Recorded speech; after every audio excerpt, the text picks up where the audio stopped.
Olá, meus queridos, graça e a paz de Cristo, que a paz do Senhor Jesus Cristo seja sobre a sua vida. Eu saúdo todos com a paz do Senhor Jesus e que você seja abençoado por Deus nesse sábado abençoado, 6 de setembro de 2025. Que bom, estamos chegando já na primeira semana de setembro, né? Ou melhor, primeira final de semana de setembro, né? Vamos para o nosso tema? Fugaz e ilusório. O texto para você ler está em Eclesiastes, capítulo 6, verso 1 até o versículo 5. Interessante esse versículo, eu li ele e me encantei com ele. Vamos lá para a nossa história? Salomão estabeleceu padrões de sucesso na sociedade judaica antiga.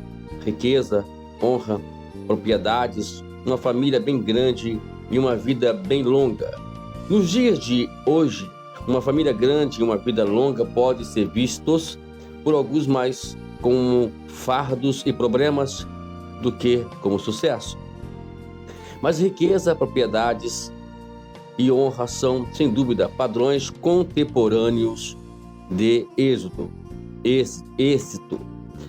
Mesmo que você se esforce bastante para acumular muito dinheiro e bens materiais e alcance uma posição elevada entre outras pessoas, Salomão adverte para uma grave aflição que pode lhe ocorrer.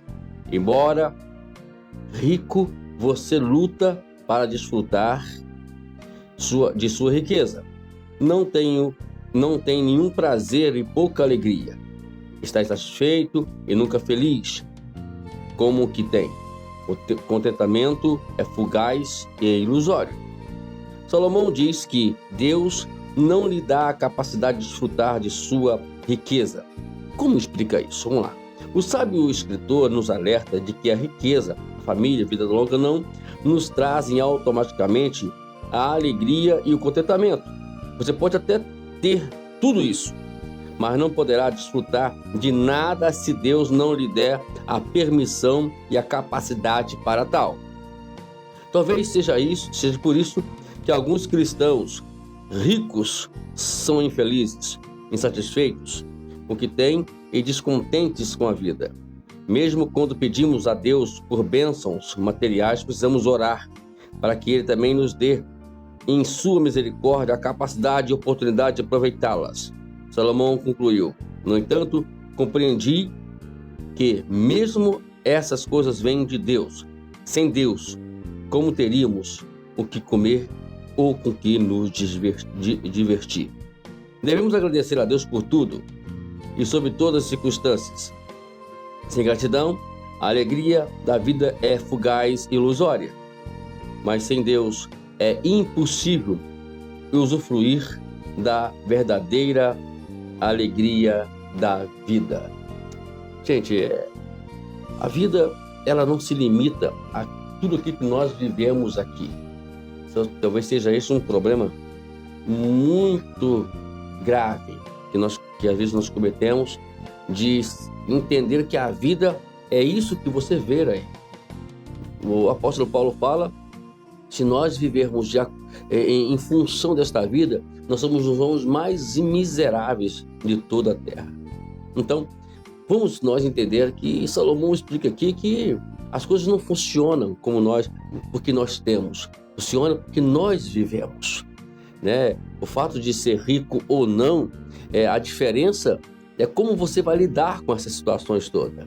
Às vezes o dinheiro, né? E a gente que as pessoas, quanto mais têm, elas começam a querer mais, fica aquela ânsia de querer mais dinheiro e nunca estão contentes do que tem no momento. Às vezes tem muito dinheiro e aí às vezes querem mais, não se contentam em viver apenas por aquilo. E é muito preocupante isso, e a sociedade vive em função disso, onde leva muitas pessoas, inclusive, ao suicídio, porque a depressão vem, a ansiedade vem, a depressão, e aí leva a todas essas tragédias. Precisamos acordar para isso, né? Você quer ficar rico? Não tem problema. Agora a pergunta é: será que essa riqueza ela vai te ajudar de verdade a viver uma vida tranquila, adequada e de forma feliz, né? E não vai te trazer nenhum problema? Não. Se você sabe que não vai conseguir, e ore por isso, né? O pecado não está em ficar rico, o pecado está em você não saber lidar com a riqueza. E aí, às vezes, o pobre, ele vive mais contente porque ele sabe se contentar com o que ele tem. E às vezes, se der dinheiro para ele, vai ter problema também muito sério. Por isso, precisamos viver em função do que nós temos, né? E Salomão aqui foi um homem muito rico. Ele tinha muita propriedade para poder explicar tudo isso. E vemos que ele soube lidar com a riqueza. Deus lhe deu sabedoria, lhe deu graça para ele poder administrar a riqueza. Foi um rei, né, até certo ponto, um rei que chamou a atenção, inclusive, de outras nações.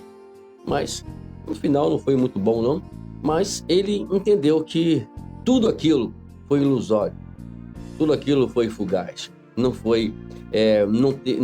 fez nenhum sentido, porque a verdade que nós precisamos viver, eu sempre falo isso, que nós temos que viver em função daquilo que é o reino de Deus. O reino de Deus não é isso que você vê aqui na terra. O reino de Deus, ele é muito mais além do que isso. É viver independente de que você tem materialmente. Independente. Por isso, a minha palavra hoje para você é essa. Que Deus te abençoe grandiosamente. Vamos lá. O Examine e diz o seguinte: qual é o alerta e orientação que Paulo nos dá sobre nosso dinheiro e riquezas materiais? Eu quero ler com você aqui, né, o capítulo 1 Timóteo, capítulo 6, versos 17 a 19. Olha o que diz. Exorte os ricos deste mundo que não sejam orgulhosos, e nem deposite a sua esperança na instabilidade da riqueza, mas em Deus, que tudo nos proporciona ricamente para o nosso prazer. Que eles façam o bem, sejam ricos em todas as obras, generosos em dar e prontos a repartir, ajuntando para si mesmos tesouros que é sólido fundamental para o futuro, a fim de tomarem posse da verdadeira vida. É o que nós explicamos aí agora, né? Fala para o Timóteo, olha, vai lá, exorte os ricos para eles não deixarem que a soberba, a arrogância lhes sobrevém, né? E ele fala que nunca depositar a nossa esperança no que nós vemos, no nosso dinheiro, na nossa riqueza. Não. Se você tem aí um bom dinheiro, Deus te abençoe, continue te abençoando. E aí até te orienta, né? A ser generoso, a saber repartir, a saber ajudar as pessoas, né? Então, tudo isso faz parte daquilo, porque se Deus te deu riqueza, não foi para você somente desfrutar dela, porque nós estamos aqui com o propósito de ajudar o nosso próximo também. Vamos entender isso aí, tá bom? E aí Paulo, ele fala aqui, olha, para nós sermos bem e sabemos lidar com tudo que Deus tem nos dado materialmente. Bom, queridos, vamos lá. Vamos terminar com a nossa considerem. Que bênçãos materiais Deus lhe deu? Você está desfrutando delas? Sim ou não? E por quê? Se você diz sim ou não. Bom, Deus te abençoe. Tenha um sábado abençoado. A paz do Senhor que esteja sobre a sua vida e sobre a sua família também, tá bom? Até amanhã. Vai estar continuando aqui nosso trabalho de 365 dias andando com Deus. Deus abençoe.